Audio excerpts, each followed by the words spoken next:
And welcome to Beyond the Ball. Slightly different episode today. We are looking at viewers and listeners' questions. Mm-hmm. So that was a good wee bit of interaction we had with them. So, what's been happening anyway? Easter camps, busy with the football. It's been relentless, to be honest. Obviously, we took a few weeks off from doing the podcast. 2 guests coming on this month. Yeah. We won't give that away yet, but 2 guys that have played at a decent level in Scotland. One decent? Of them, I know. Come on. I know. Decent. One of them's at the top level, mm-hmm. and one's at a very good established level in Scotland. So looking forward to having both guys on. Just on Paul Caddis, we were supposed to get Paul on, and he ended up getting a job, didn't he? Yeah, down south. Yeah, Hereford, I think. Yeah. So good luck to Paul down there. Yeah. We'll hope to get him on maybe in the pre-season. Apologies regarding that, because I was looking forward to that one as well. However, now you like football so much. What did you AstroTurf your hole for?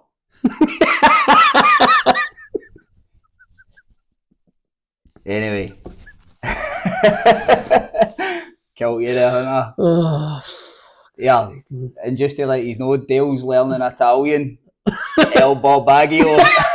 That's Spanish, Doesn't matter. So, Johnny Keenan, first off the bat. Oh, we're name dropping them as well?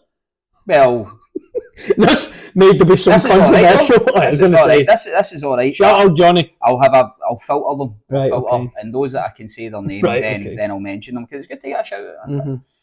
Mm-hmm. Johnny Keenan asks, what's your take on the current grassroots coaching landscape in Glasgow and the West? Is there a landscape? Is there, in terms of the coaching, is there an actual landscape to that? Because every episode we seem to bring up the lack of help for grassroots. So I don't think there is a landscape. I think what we need is a guide. What Johnny's alluding to is the support and help. Yeah. Is there a support and help network? Is your 1.1 and 1.2 enough to get you through? Is it enough for one coach maybe to have 1.2 to then lead the team with other volunteers and helpers doing their first aid and other bits and pieces that you require? I don't think there is enough support. And what he's probably, I don't know if Johnny is a grassroots coach himself, but the advice I give it is try and get as many hours as you can on a pitch and find your own way, because just now we haven't got a guide. We haven't got a guide to help. We just give advice out where we can.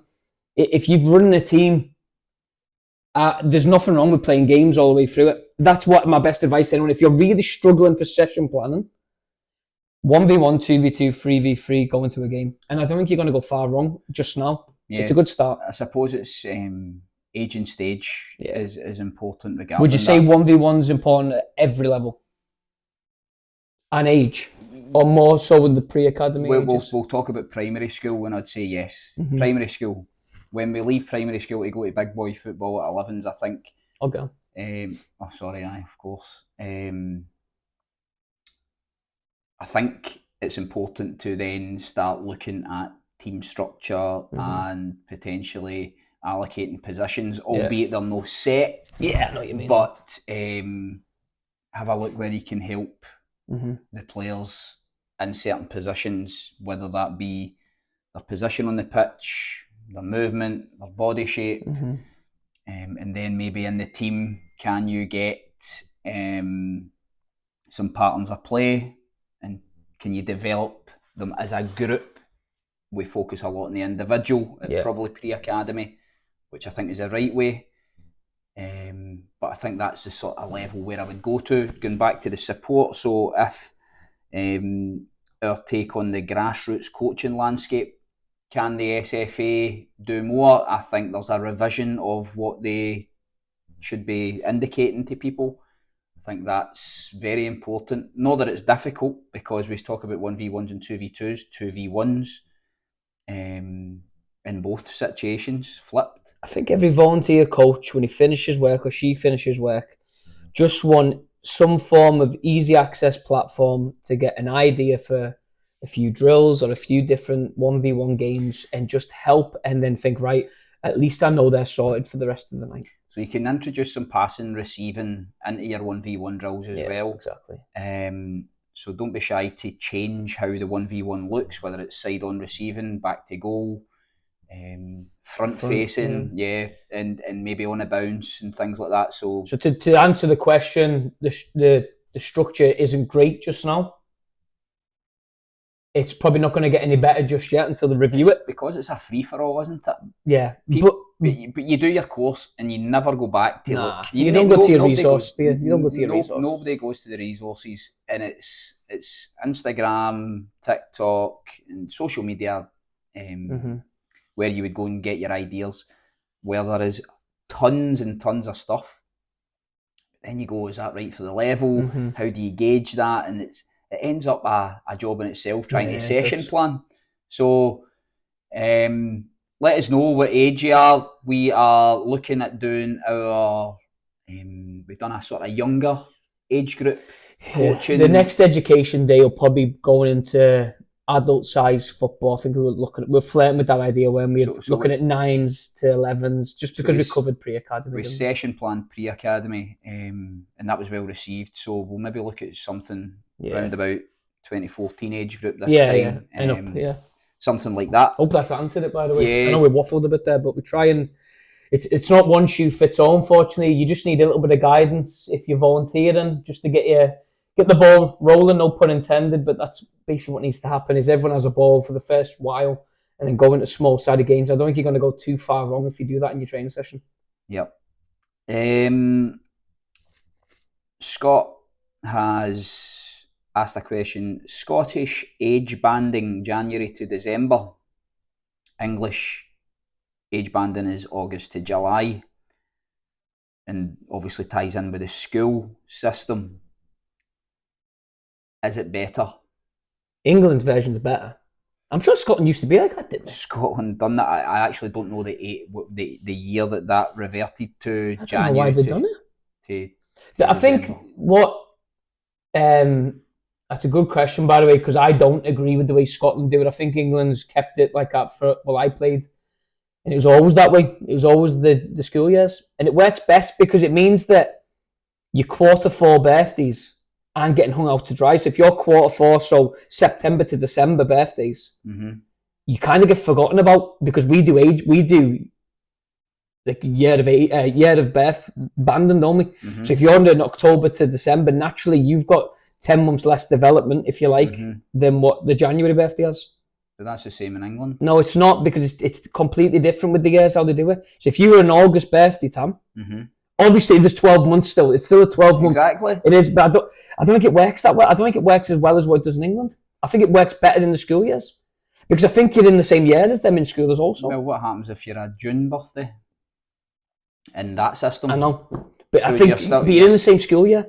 You're still getting educated in the same year in school. I know, but you could still be up against somebody. We've got a boy who's in P6 and we've got a boy who's in S1 in the same team at 2014s. Aye, but one's playing up a year. Keane's not. Thomas. Yeah, but Keane's not. Aye. Keane's a P6. Is he? Yeah. So that's mental. There's 2 years difference. Really, by the book, there's 2 years difference. I think that plays a big part. Because we talk about our environment, don't we? Yeah. And you think about it, young Josh is in S1 playing with like teenagers, and Keane's playing with babies still. Nah, true. Didn't we answer that either? Well, is it better? England better? It just works, Tam. I don't know why we've changed it. I don't know why Scotland wanted to be different. Why would you change it? There must have been a reason, but I don't know why. When you played, it was wasn't it? To gain an advantage in some sort. I don't know. Does it make it easier for administration? Did you do under 11s or did you go under 10s to under 12s? No, I was in the old system. It was August until. Yeah, but see when you've done your brackets, did you go under 10 straight to under 12s? Did you do under 10, under 11, under 12, under 13? How did you do that? We never. We done under 10 to under 12.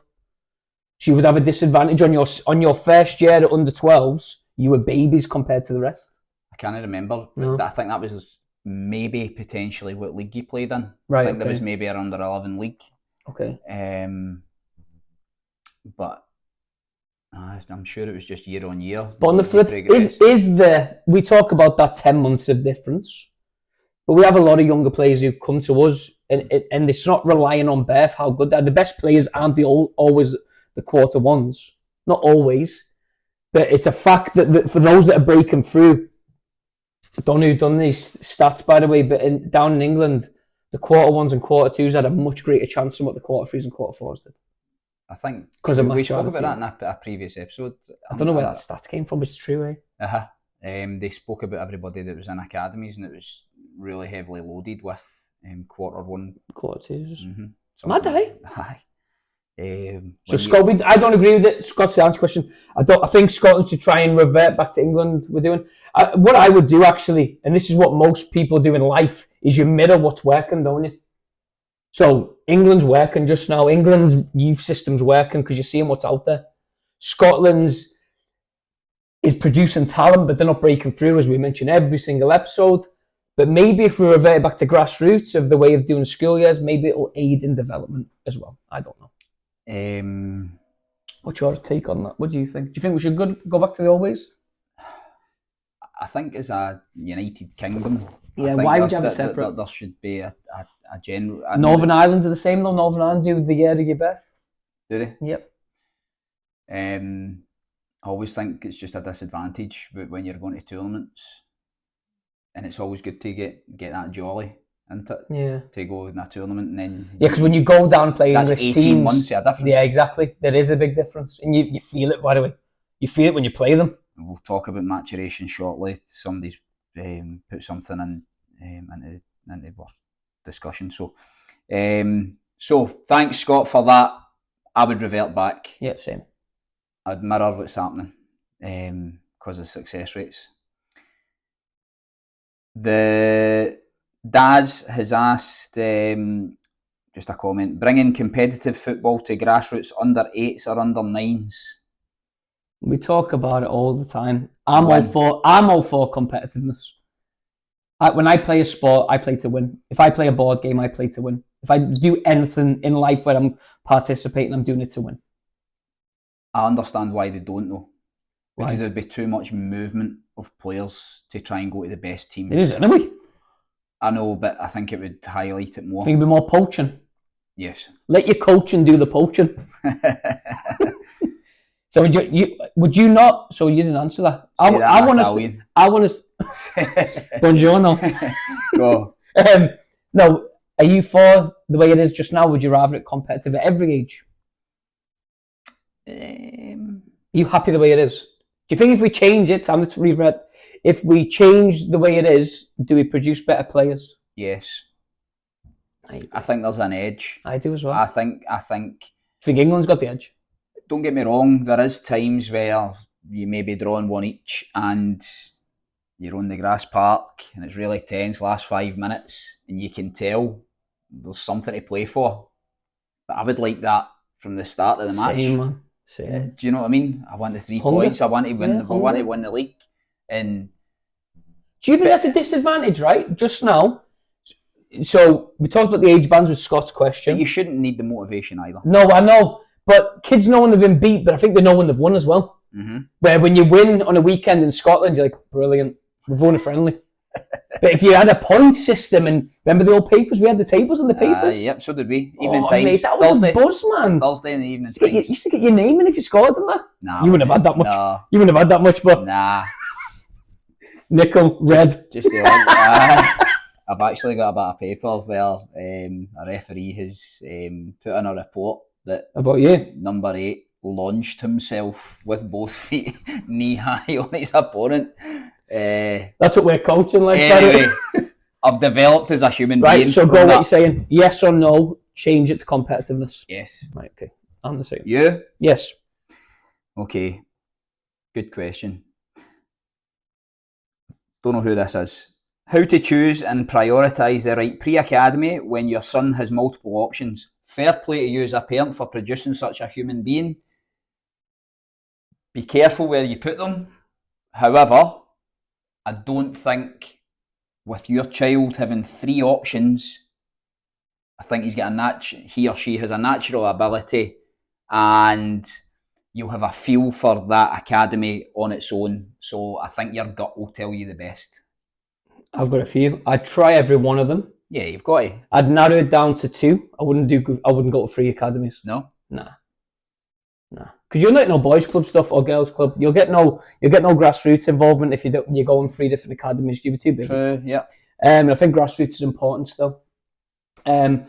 Travel as a parent, and I'd say the environment of the coaching. So are they happy to allow free play? Free play is important pre-academy, and are they given direction still? So can the coaches still step in, even at pre-academy, and say, boys or girls, here's what I would like us to do. I think that's an environment, that's a healthy environment for your child to be in. I think 3 academies at once is silly. I don't think it's gonna make them any better. Even though it's a lot of football, I'd go to grassroots as well.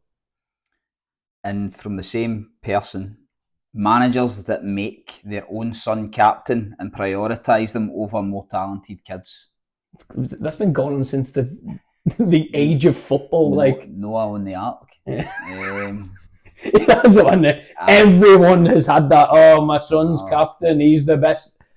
Turn it in. I was going to make Thomas captain another morning for a fixture at Saturday. Not anymore. He's not had that shot yet. He's not had that shot. No. We've went round everybody, haven't we? So what we've done regarding captain is we've went round.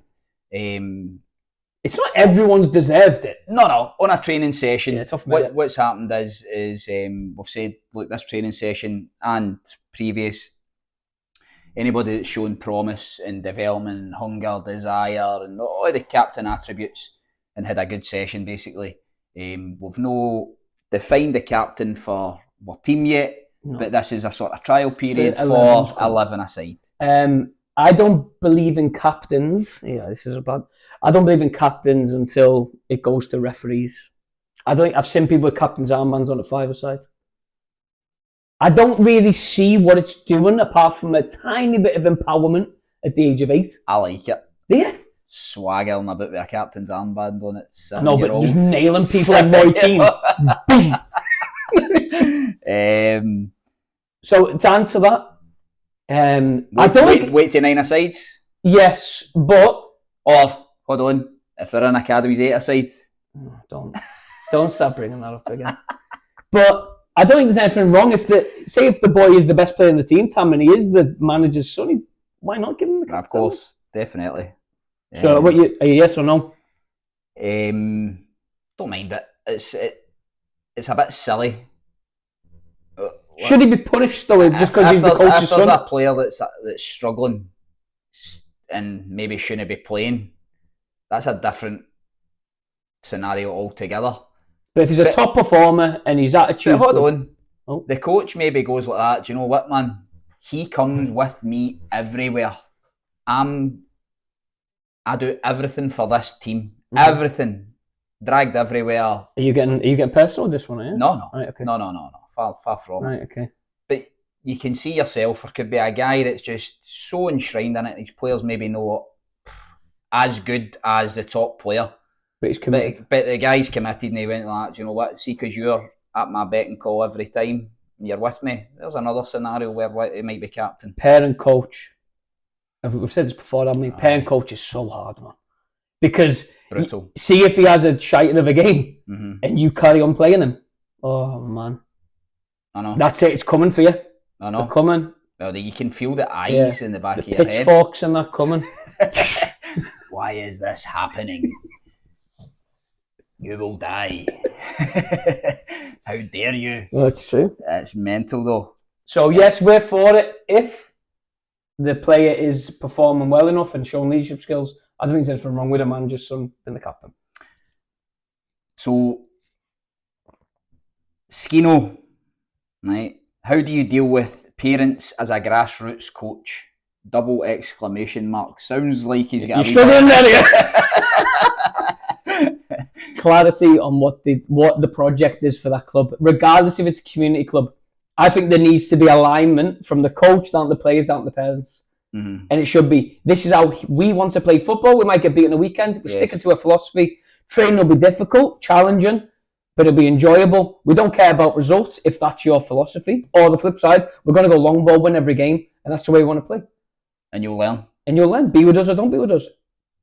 I think as long as you're open and honest with the parents on what you're looking to achieve with the team, I think everyone will buy into it.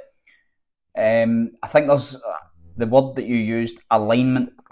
That comes from the top down. So if you're at a community club, for example, and you have this head of community club and he oversees it as a main secretary, and then you've got maybe admin people, and then you've got maybe a couple of coaches for a couple of different teams, that alignment needs to be clear.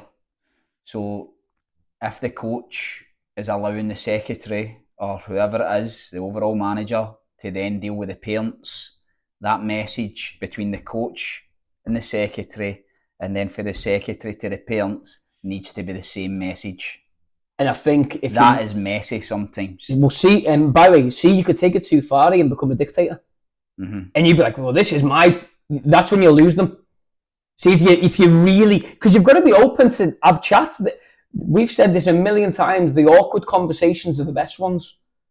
Them ones where, like, let's say you pulled them off because he wasn't performing, but in the parents' eyes, he was performing, because let's be honest, there's always going to be bias towards your own child. Always. Yes. Subconsciously. It's always, you're there, and you're like, look, my boy's amazing. He wasn't, mate. He was really poor. But we can have the chat, and you can tell me what you've seen, and I'll tell you what I've seen.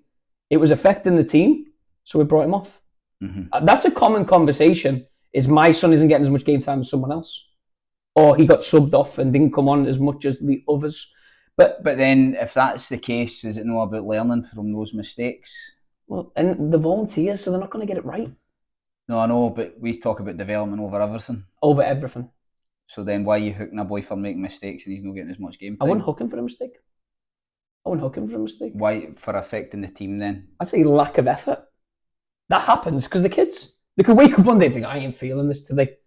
I'm like that every day when I wake up just to go to work. Sometimes you're like, oh man. So how do you deal with the parents then if they've got a difference in opinion? What do you do? I think you have to listen to that first and foremost, and just say, at the start of all this, when you came into this journey with us, we were honest and open what we were trying to do. And then if you have made a mistake, just listen, I shouldn't have pulled them off there. That's my fault. Yep. That's a scenario. I done that the other week. Yeah, you've got to be honest. I done it the other week, but I had something in my head. So the scenario was that I had, I was trying to equal the game time out, and the way it worked, it's with Kaelin anyway. So Kaelin, there was an injury, so I had to put Kaelin on, and then it was like 3 or 4 minutes. It felt longer for me, and I took him off, and then I get somebody else back, and it was. It's the heat of the moment, almost. Of course, but it wasn't. But it wasn't intentional. No, it's no intentional, and it's just in that split second, tight game, and you're saying, right, still need to get the game time, so you're trying to manage all these things in your head. See, when I was really inexperienced, I used to be really bad for my wording. I don't mean I would never swear at a child, but sometimes the way I'd speak, and it came across wrong. And I remember the situations when I first started the team up, and I was younger. This was been 2.5 years ago. And what I said was, I was like, you're miles off it today. And he was a young boy. And I didn't mean it like that. I didn't mean his brain or anything like that. I just meant in terms of his energy from what I'm used to seeing. But it was the wrong wording. Yeah. I should have said, this isn't like you. But I said, you were miles off it. It's an 8-year-old boy. Yeah. And at the moment, it's the heat of the moment of your desire to make them better. And you end up saying stuff you wish you never said. So that's another thing to be careful of. And we've all done that. We've all made a mistake on what we've said. I'm not repeating one you don't much to a parent. Remember that? Obviously his boy plays for us now. Do you remember that? When we played at, I think we were at Ralston. Or Seed Hill or something. No. Do you remember this? I know where we were. And his boy actually came. It was, we were in Erskine. We were at Park Mains. Do you remember that? Aye. We don't repeat it. No. That was funny. But he did pipe down eventually, so that was fine. He's my best pal. So, Denise McBride. Oh, name drop. Oh, Dennis McBride it is, sorry. Only on a Saturday. I need my glasses. Only on a Saturday. You see these football Easter Trails camps, I think that's trials camps for young footballers. Are they any good? I think they're trials camps he's talking about. So they were talking about these showcase events. Showcase and stuff. Any good? Tell me how many players have turned up at these events and then I don't know, but low. Right, well that's... You're not going to get signed off the one event anyway. No. You'll just be followed up on. So we went as scouts, we went to them. I never went, but I know guys who I'm working with who went. Mm-hmm. And they're a good way of getting eyes on a player, obviously. I don't think that you see a true reflection of a player in that environment. I think if you're looking to get scouted, I think that if you play with a team that you know, I think if you go in there blind, you don't know one player on your team, it's 11-a-side game, you're centre midfield, you don't know anyone, you can't perform to the best of your ability. Because you don't know how to receive off these guys. You don't know if you're going to get it early, you don't know if you're going to get it late. But unless you're vocal and say you move in there and you start dictating and managing the game. And everyone thinks that's how you get... But you could be 10-year-old. Everyone thinks that's how you're going to get scouted by being noisy on the pitch. You're not. Okay? You need to look like that you can handle the ball a bit. So I'm all for the showcase events because I do think it gets you out there. What I would say, it is very rare a scout misses a gem. Very rare. It happens. I scouted the boy in Div 2, I told you this. Yes. Tier 2, we keep talking about this boy, a cracker of a player. But it's very rare scouts miss the gems because they're everywhere. And once you get wind of this player, every club's on him. It's very rare you miss a gem. I'm all for scouting events. The success rate from them won't be high because that's the nature of the beast. There'll be people sign up to that who aren't at the level anyway. But why not put the player in an uncomfortable situation and also see where they are? He or she can deal with. I think that grades them where they are anyway. You might not be ready to get picked up, but you could grade yourself against what's out there. What do you think? Regarding if they're any good or not, it's more touches of the ball. If you think you're getting value... It's not free though, eh? No, that's right. What I mean. If you're getting value regarding what you're paying to go there for your player to be in an environment to get 30 minutes of football or whatever it is. Do you think there's value in them getting scouted, or do you think there's more value in them just playing in that environment?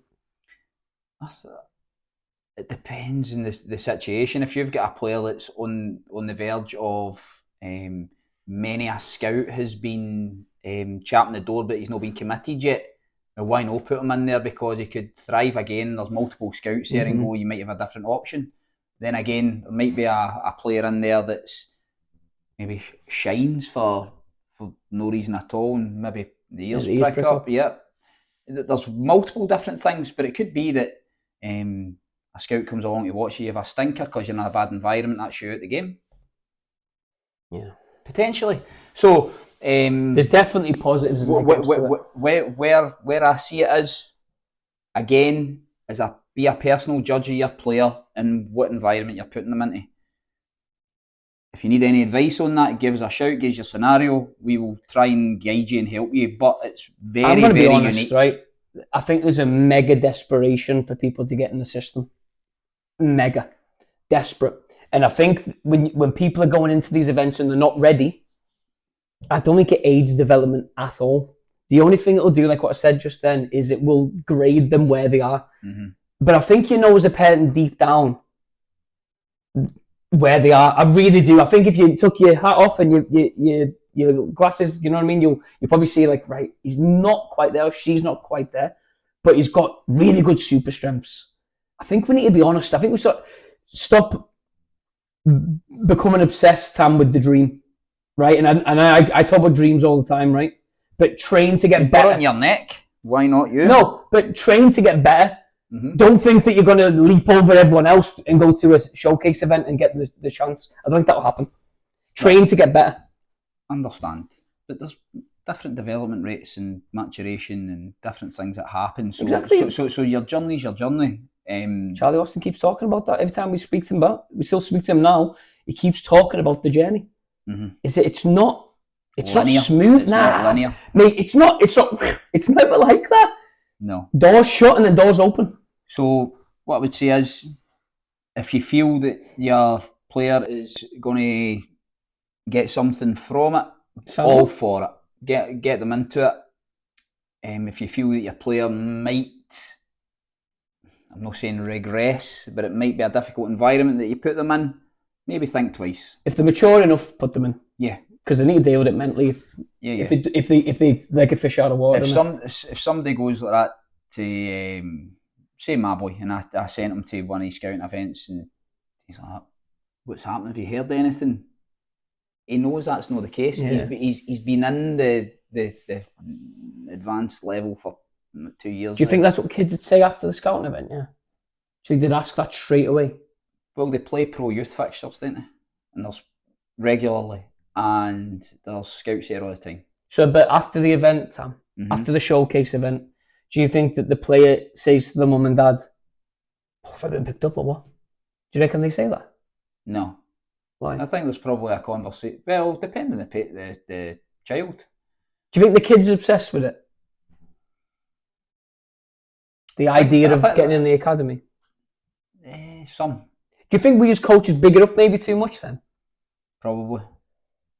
Because at the end of the day, for me, and you look at the success rate, it's probably just a higher level of boys club.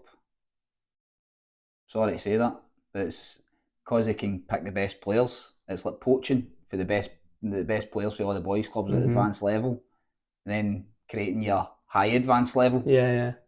And that's how I would look at it, because you've got high advanced level, and then how do you get to the next stage of being a first team player or a under 21 or whatever? Yeah.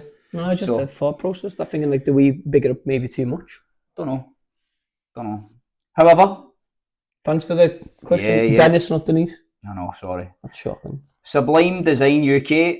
Should pro teams invest in high school coaching to develop a higher number of players? Great talked question. About that, didn't we? We talked about that with Chelsea. Remember the Chelsea one? Brilliant question. Yes, they should. They should give something back. However, finance is an issue. Finance is an issue.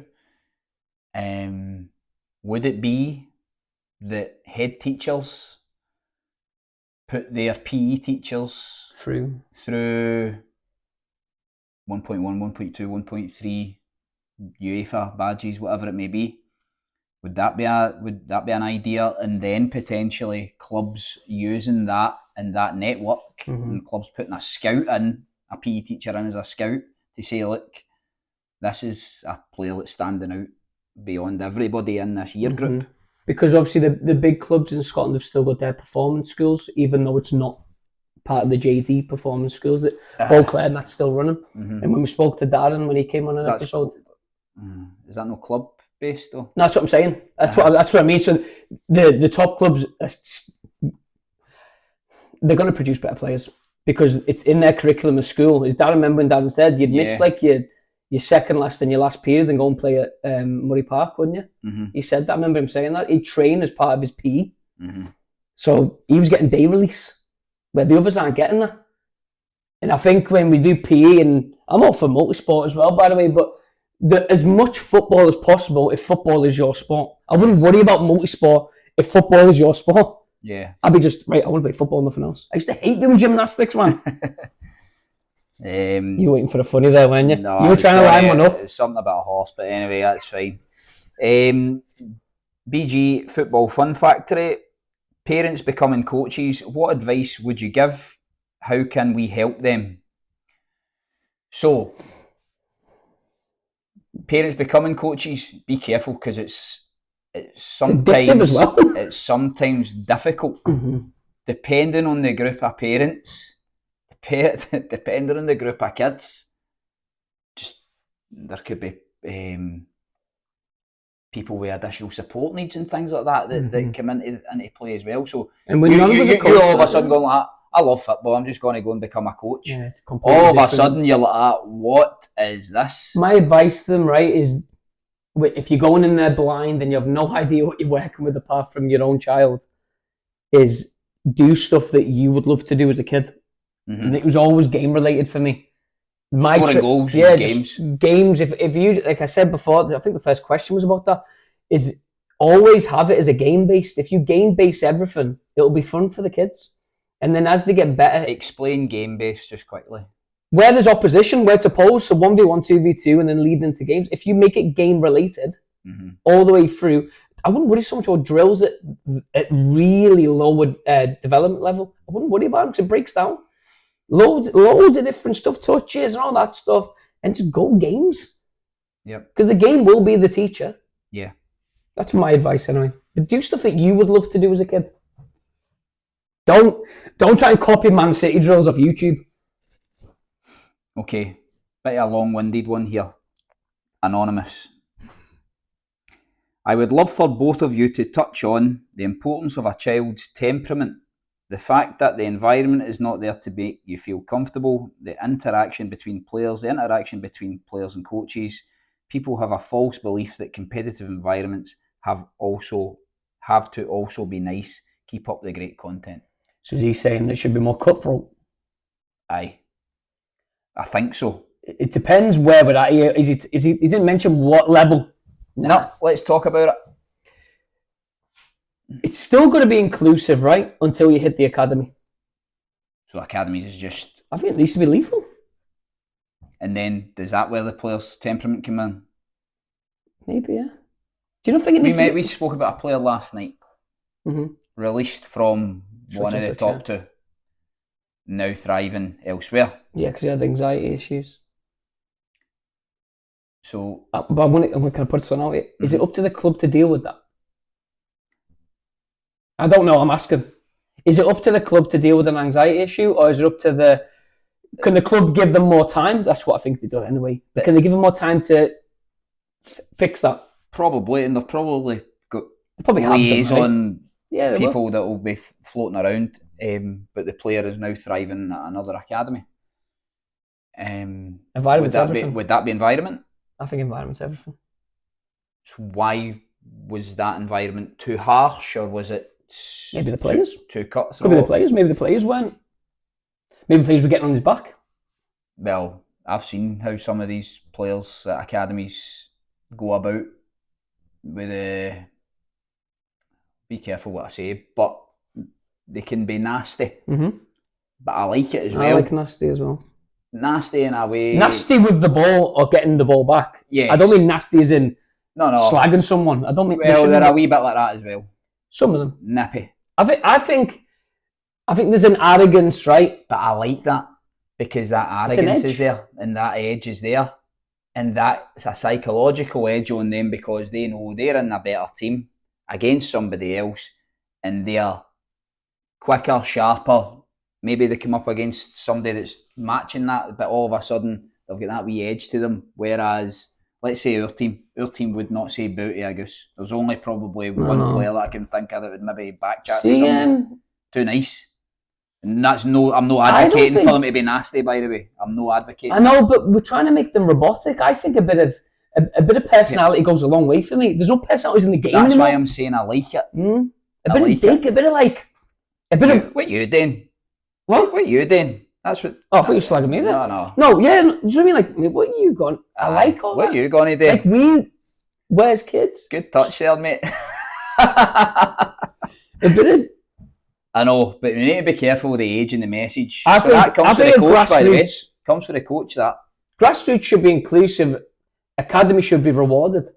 You're not giving it in the academy. You've earned the right to be in there 9 times out of 10. You think we're no nasty enough at grassroots level and that maybe voids opportunity for... I think there's the finest of line terms, right, between being soft, producing weakness, and being too harsh. There's this line that we're really scared to cross. So if you go at someone in the game and shout at them on the sidelines, you get called a helmet as a coach, don't you? Because you're not allowed to shout at kids anymore. Right? And I kind of agree. I kind of agree. Because I think some kids... I don't think shouting at them helps them. It doesn't help at all. I'm not saying shout, right? I maybe worded that poorly. I don't think there's anything wrong sometimes in you having a go a little bit and say, "Me, you need to pick that up. That's not on."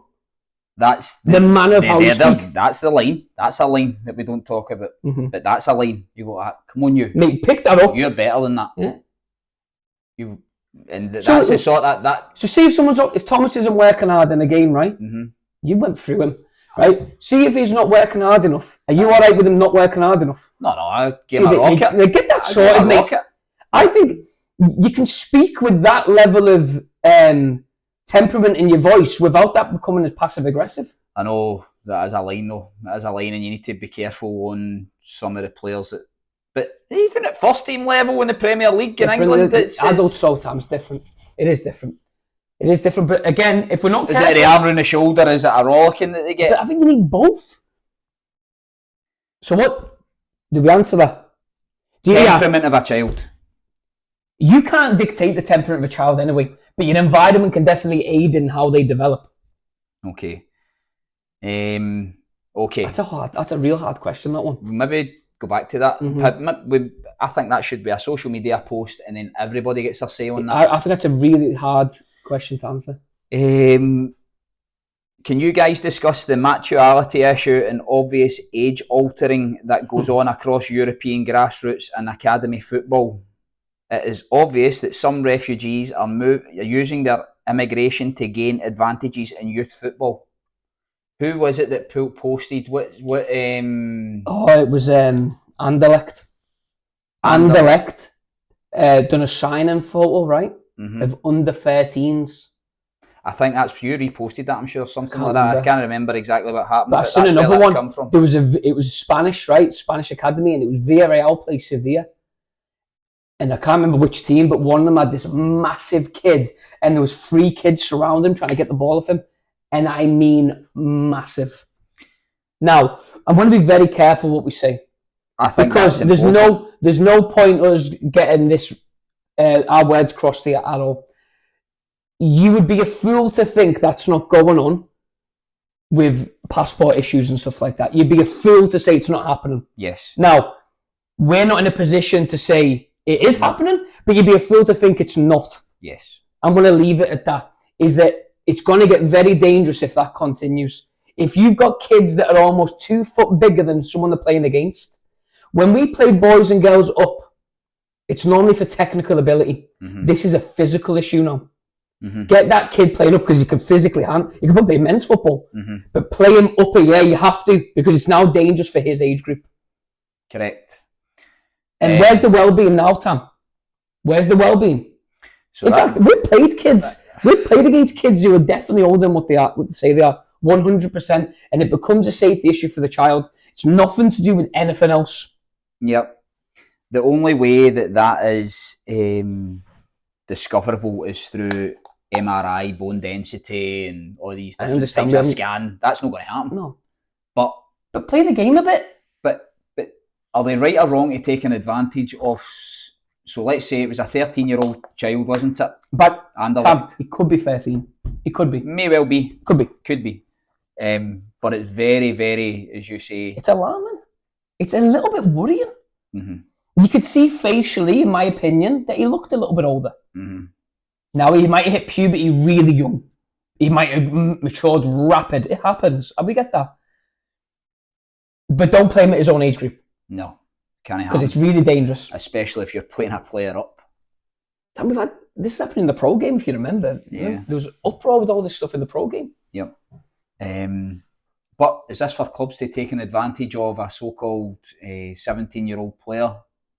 Just hypothetically, 17-year-old that's actually 24. Yeah, they are taking advantage of that. It's crazy. That's probably a really poor example, but I hope we covered that. But it's dangerous. It's dangerous, yeah.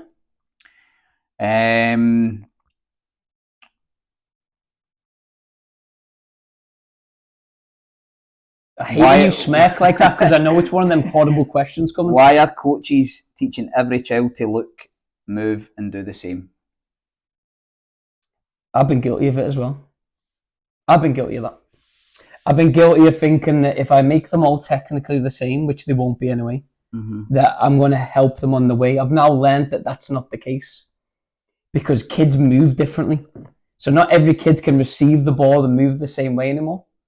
Because your bone density, as we spoke about, your height, your weight, your build, the way you gait, even the full thing, the full package, it becomes a problem. So I don't try and teach everyone the same now.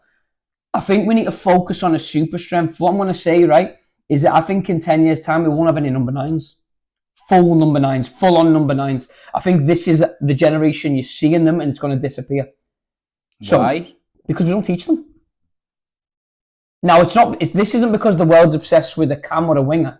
But we never taught them before. No, we did. All we done was finish. Our drills are finishing drills in the game. I don't think that's a big thing anymore unless you're a striker. I don't think we absolutely think, say if we look at... But we've done finishing sessions, focused on every player and it's finishing. So there's a wee bit of passing, receiving, 2 goals. But why wouldn't you, say if the boy or the girl at the age of, I don't care what age, any age, and all they can do is finish, why wouldn't you encourage them to always finish? Rather than say, I want you to defend a bit better, I want you to...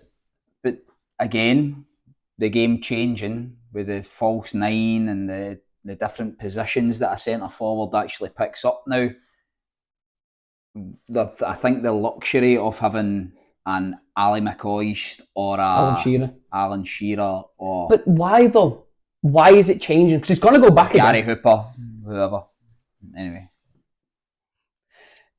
He's a natural goal scorer. No, he was good, really good up here. Why is it flipped again? Yeah. Why is it went back? Why is it has flipped? Why is long ball went popular again? Arsenal do it and Man City do it now, which means everyone else will follow. PSG put it in the corner. I love that, by the way. Do you? Yeah, I like it. I'm fed up with it now. Yeah, because everyone's copied it again. Everyone's doing it. But Tam, we need to have a defender who can defend. We simplify it. Remember when we've done this in training? We were having our brain every week. We hate life sometimes and think, right, we need to try and think how these boys can get better. And we asked the boys, what's your job? If you're a goalkeeper, what's your job? Get the ball at the back of the net. If you're the defender, what's your job? Stop the ball getting anywhere near the goalkeeper. Midfielder, what's your job? Get the ball and try and create chances. Striker, what's your job? Score goals. If you simplify the game that easily for youth players, you will produce football players. Don't try and make them all the same. But drills make them the same, didn't they? No, we put on passing, receiving. Everyone needs to learn how to pass a ball, Tam. I'm not saying they don't, but you can't make... I think everyone needs to be 1v1 dominant in their position, not goalkeepers. So if you're a defender.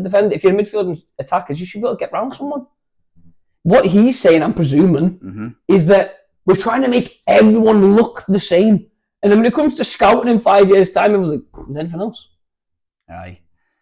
I think that 1v1 for that, though, becomes really important because defenders are then comfortable carrying the ball. Midfielders can then drive and go beyond people. Everyone should look the same in terms of they can all deal with it. The striker thing's a bit of a conundrum for me because...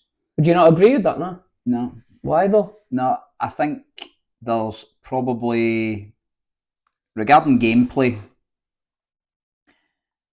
I think that there's so limited opportunities in football that I think it's more about the gameplay.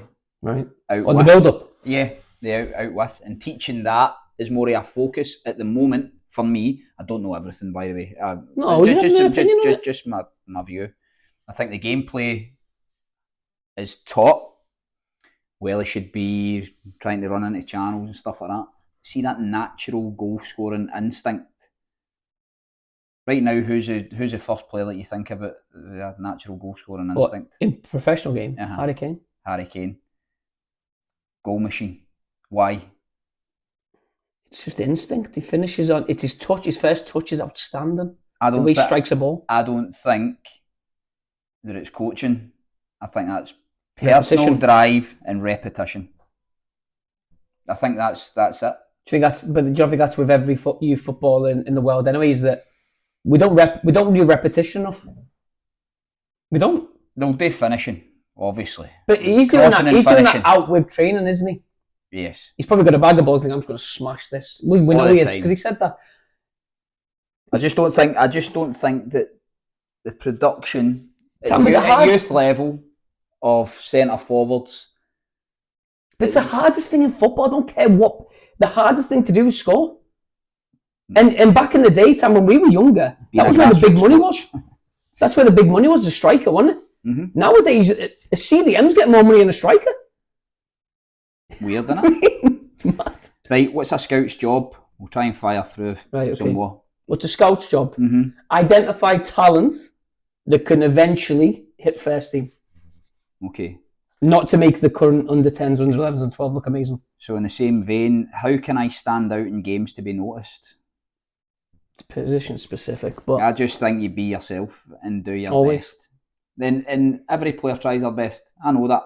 Nobody goes out and goes like that. Do you know what? I'm going to be a 4 out of 10 today. Do you know what I liked? This is where I concentrate. See, when I watch a game, I look at what the face is doing.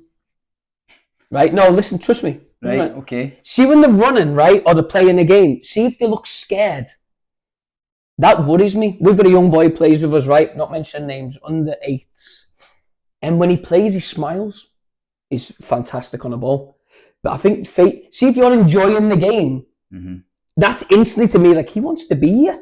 See when like they're proper nervous and run, it's almost like I don't really want to be in this situation. Get me out of it. Maybe and I think you look a little bit more comfortable. Environment, maybe. However, so stand out in games. Do your utmost to be as energetic and show as much quality. Try whatever you want, and if it fails, win it back. Absolutely.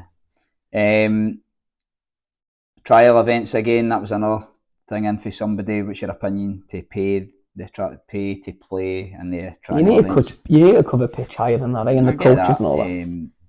Then it's still someone's business. Parents trying to live the kid's dream and push them when they aren't interested.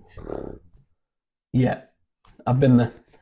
Put a caption. I'm the guy. Come and see me. I'm the guy. Car journey home. Yeah, I'm the guy. Car journey home. Not good. The importance of defending. This is for David J.M. Scott. The importance of defending. So much focus on attack, but feels like we're losing the art of defending. Agree completely. Even though we can't produce a centre forward. I don't think defence taught. Well, we're doing 1v1. But do you teach them or just let them run with it? And find it only? I'm not saying us, I'm saying people. Well, one of my biggest things from a coaching point of view is if somebody's coming at you 1v1, identify their weak side.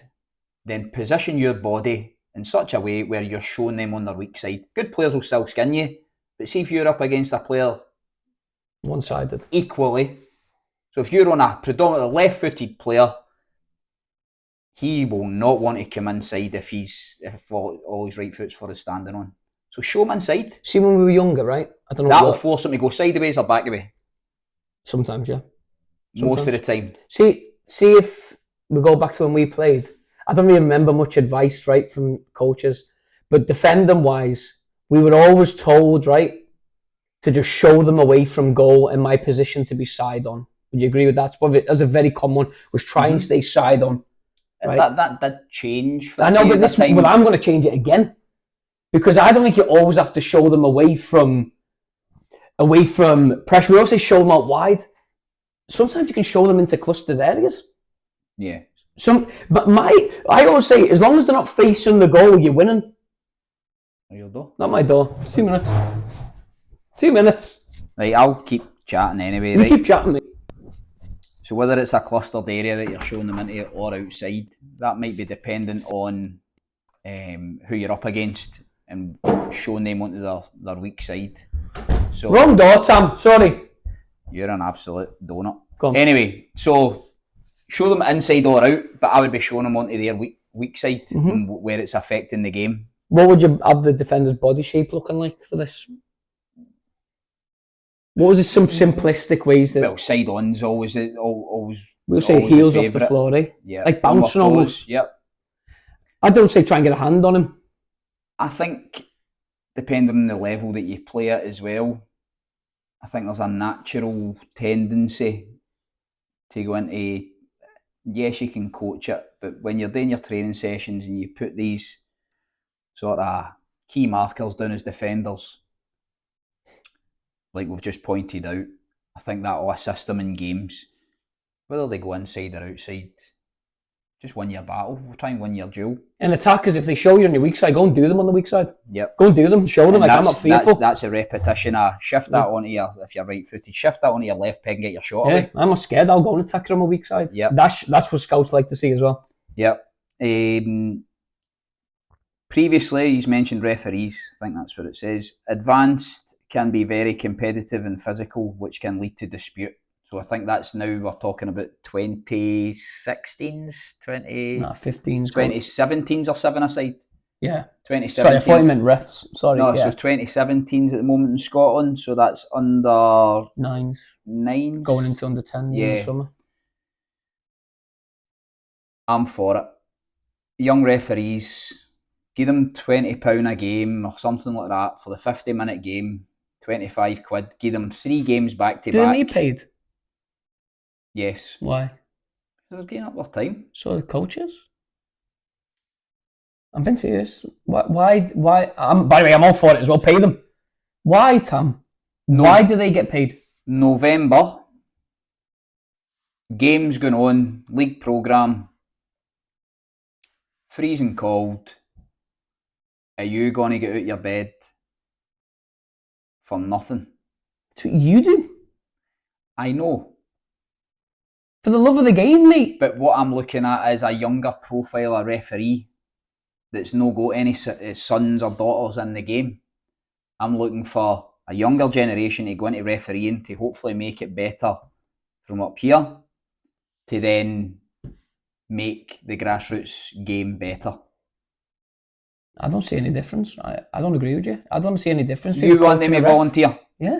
Nah. You do it, mate. I'm sorry, you do it as well. Young coaches do it as well.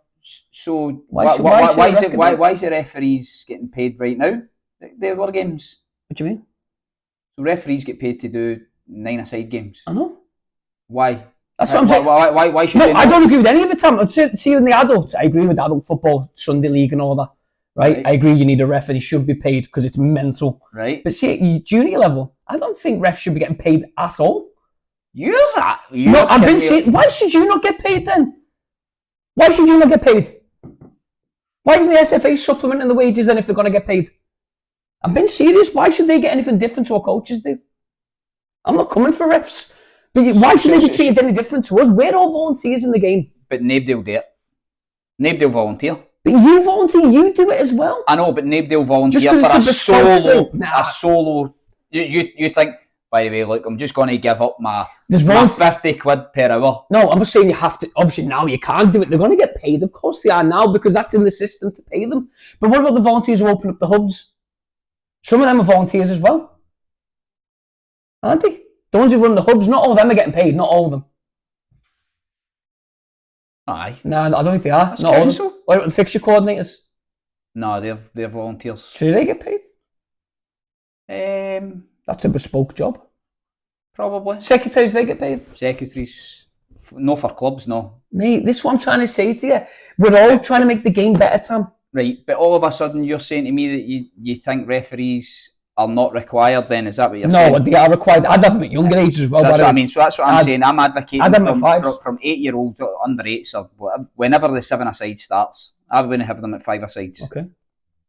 Whenever 7-a-side starts, and then I would be paying a younger generation, it'd be a tenner each side for an hour, whatever it's going to be, and that referee would get 3 hours of work. Right, okay. You would get plenty of volunteers coming in there.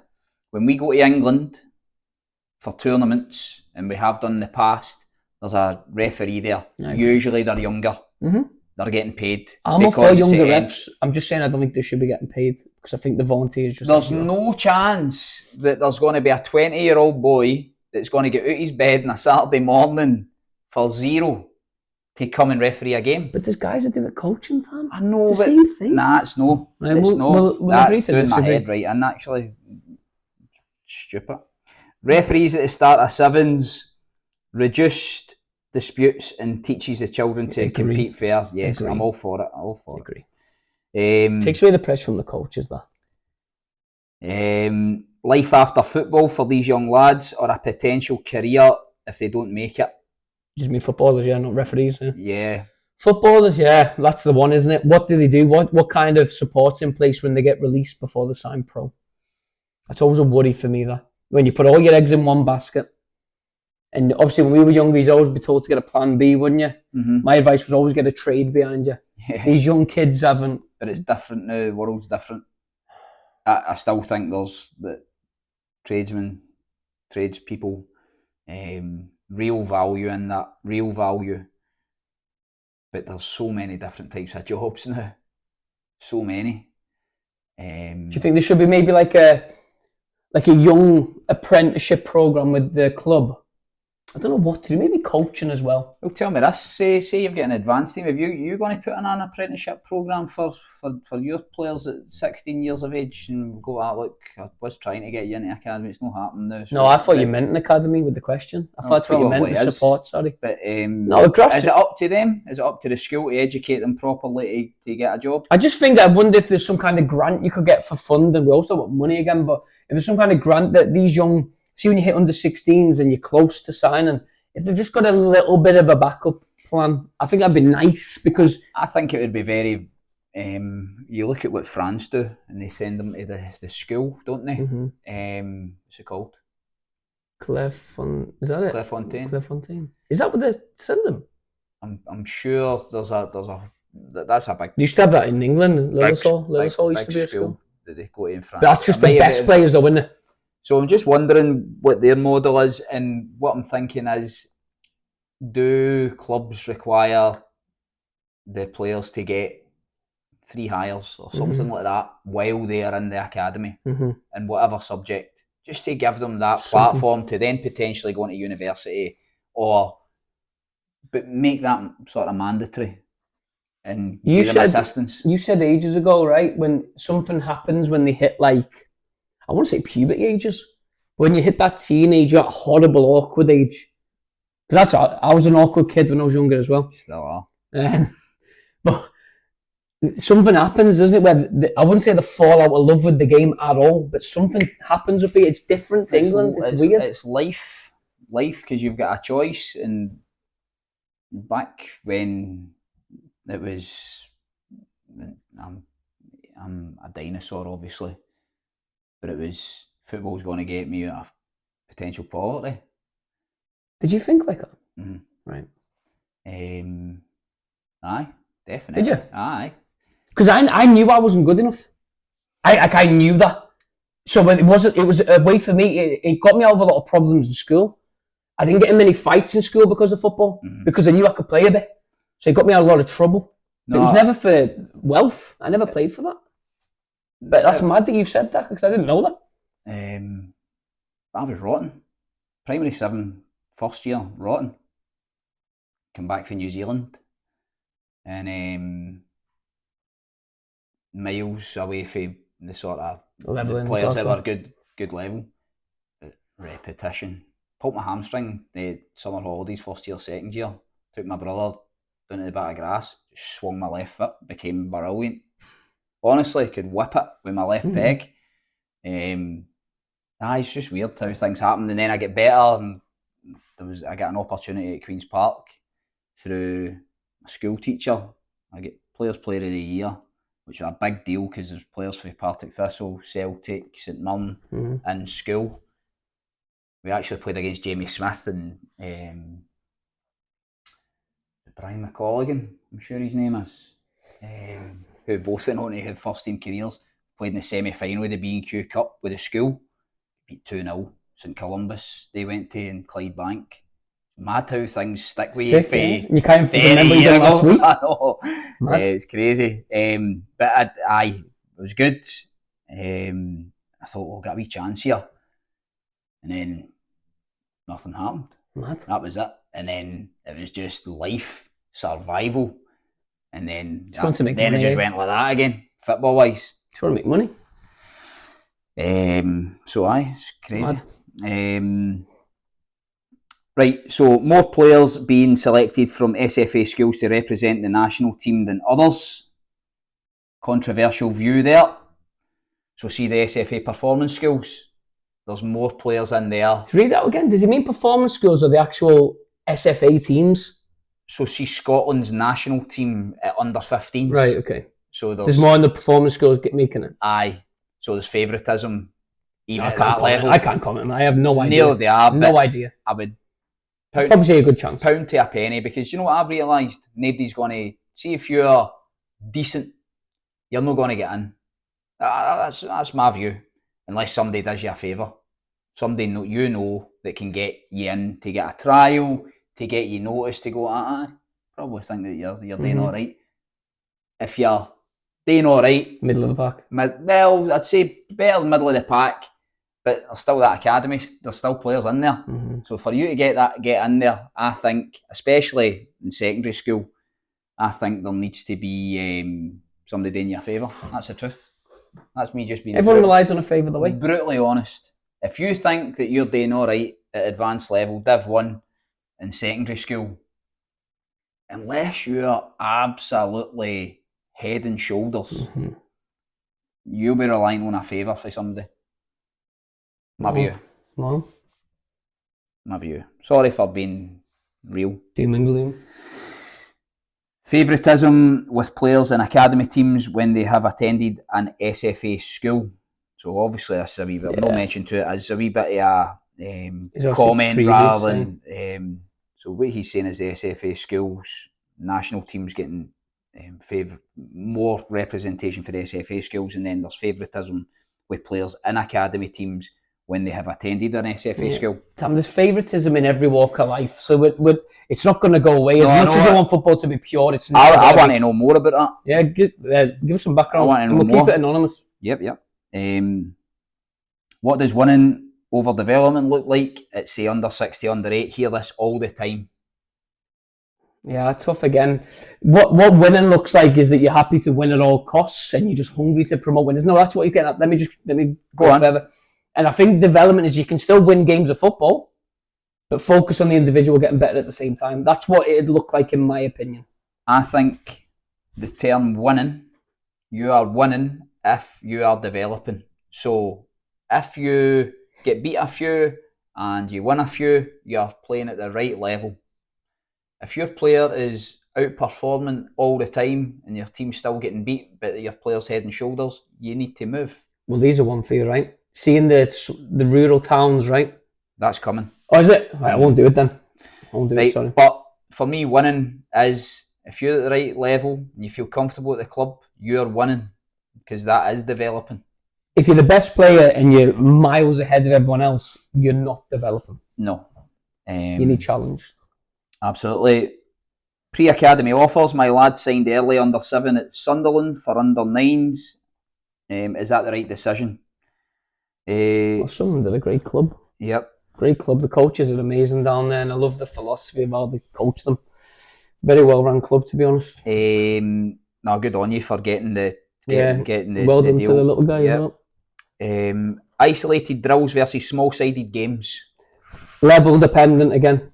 I love drills as much as anyone, and there's a time and a place for them. But make sure it's specific to the needs of what the team actually needs. So if there's a shortage of kind of receive at speed and play at speed, I'd definitely introduce drills for that. What if they don't all need that? But I think they all need the repetition of it, Tom. I think they all need the repetition of it. And if you're trying to promote a team that wants to play football, the drills are still important. Mm-hmm. But don't sacrifice drills for games. Mm-hmm. Do you know what I mean? I think you'd have we do a nice mixture, I think. Yeah. Try and lay a session. We'll try and cover that in the session plan, actually, how we do it. Yep. What would your advice be for a 7 or 8 year old boy who's currently in 3 pre-academies? Which one? Choose 2 of them. Well, and they'll always come back knocking if he's that good. We spoke earlier with somebody in the same position, so hopefully we answered that earlier on. But don't flood it with academy information. The pressure's massive, by the way. Think about your logistics as well. Because the pressure. Just as a parent, that must be so stressful, man. Yeah. Especially at that age, because the train at silly o'clock, like really early. Okay, so now we are at rural football. Somebody's asked, Dale, can you give us your experience regarding the standards, the difficulties, the opportunities available, the SFA assistance, the local clubs themselves, coaching very mixed abilities? It was nice to hear a mention of the town in the last episode. So I think that might have been somebody for Oban. Maybe. No, I think it's Campbelltown, you know. Campbelltown. Doesn't matter. They're both rural areas. In terms of standards, we've took every Oban player that's managed to get in an academy. We've took every one of them. They played at Ballers at some point. I'm quite proud of that. Coached up there though. Yeah. So the standard is mixed because the facilities are mixed. When I was there, I'm sure I might be wrong. There's 2 Astros. There's a high school. In Oban. This is Oban, sorry. I'll talk about Campbelltown in a minute. Yeah. In Oban, there's 2 Astros. There's a high school and a private. leisure facility. I'm sure there's only 2 Astros, and then there's one of the best grass parks I've ever seen. You played on that, I'm sure. Mm-hmm. Really good grass park. And then there's another grass park which is all right as well. Campbelltown, there's a massive playing field. You're going up there next week. Anyway. Campbelltown, massive playing fields. High school, I'd imagine. Oh yeah, I played the high school. I've coached the high school, sorry. So there's an Astro there. I don't know anything else about Campbelltown in terms of facilities. So not loads of facilities, but it's a small. Is that enough? It'll never be enough, Tom. It'll never be enough. Because we all want the multi-use areas for the kids to play on in the winter. There's no point just having a big grass park and it's waterlogged. Here's the thing though. Because of the lack of facilities, that will then discourage individuals to take on a coaching journey. Nah, I don't think it will, Tom. What do you mean, privately or with the club itself? Private. I just don't think there's a demand. I think in the smaller towns, and it's just through what I've been told of others, is that I think they like when the outsiders come in. Well, there's somebody getting up there now, isn't there? There's somebody that's doing something rurally. Yeah. Isn't there? Mm-hmm. Is it pay to play or something? Pay to play? Aye, something rings a bell. Somebody's getting up there. Sure, I saw it on social media. I'm not sure. I've been up there twice. I've done Campbelltown and I've done Oban. In terms of the standard of the players, it's very mixed. But like I said to you, in Oban, all the kids that went on to play in the academy, we were fortunate enough for them to come down to Ballers. Families were brilliant, bought into the project. The travel's a joke, and they stuck with it. 3 nights a week we were at one point training, and they're all blossoming, doing what they're doing on their own little journey now. At Campbelltown, some great players up there as well. That's even more of a hike. So fair play to the parents who put the miles in. In terms of the coach and the teams, when you've got a small town, you can't expect to start opening new teams up. It's going to be Campbelltown Pupils, is it called? Yeah, former pupils maybe. Former pupils, and then obviously Oban Saints. So they're not going to have loads of facilities. They're not going to have loads of teams because it's a small area. So how do they then get better? Well, what I think Oban are doing is relying on that QAVA. Okay. I think they're running something. They're great coaches as well. I love the program they do. Very similar to what a lot of people are now doing. They've bought into it, ball mastery heavy. So they've started doing that up there. I think they're relying on the SFA to have development officers in Argyll and Bute. I don't know if that's happening. But they need as much support as what Glasgow do. There's no, regardless of where you live, everyone should have access to football fields or pitches, and everyone should have an option to coach, to go into coaching or be coached, regardless of area. I think the SFA need to have development officers up there more than what they do in Glasgow. I think that needs to be done. To review the landscape as such. And how they can make it better. We're obsessed with... What would you do to make it better? Free From coach, your experience. Free coach often, if I went up there as a development officer. I think you've got to go up there in person, bi-weekly, even if you just went bi-weekly and ran open sessions for both areas. I think that free coaching needs to be in place. So you coach the coaches and you coach the players. So you don't get free coaching. So why should they get it? I just think that they are. Don't start throwing the referee thing back at me, right? Because you're lining it up. But they are miles away, Tom, aren't they? Like miles away. And they haven't got access to everything. You need Dolmy up there to come down and get better at football. Yeah. In Glasgow, there's a lot more options. Like, you're trying to be an arsehole. But there's a lot more options in Glasgow. I'm dead good at that. Yeah, you're really good.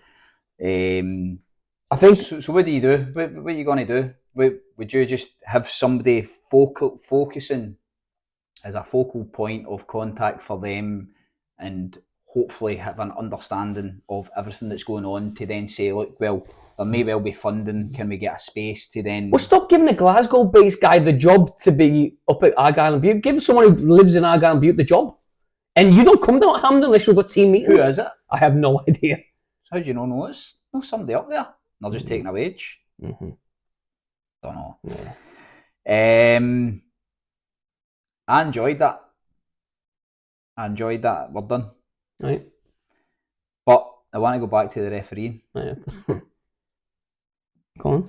You will not get referees to referee for free. You won't get it. Ever.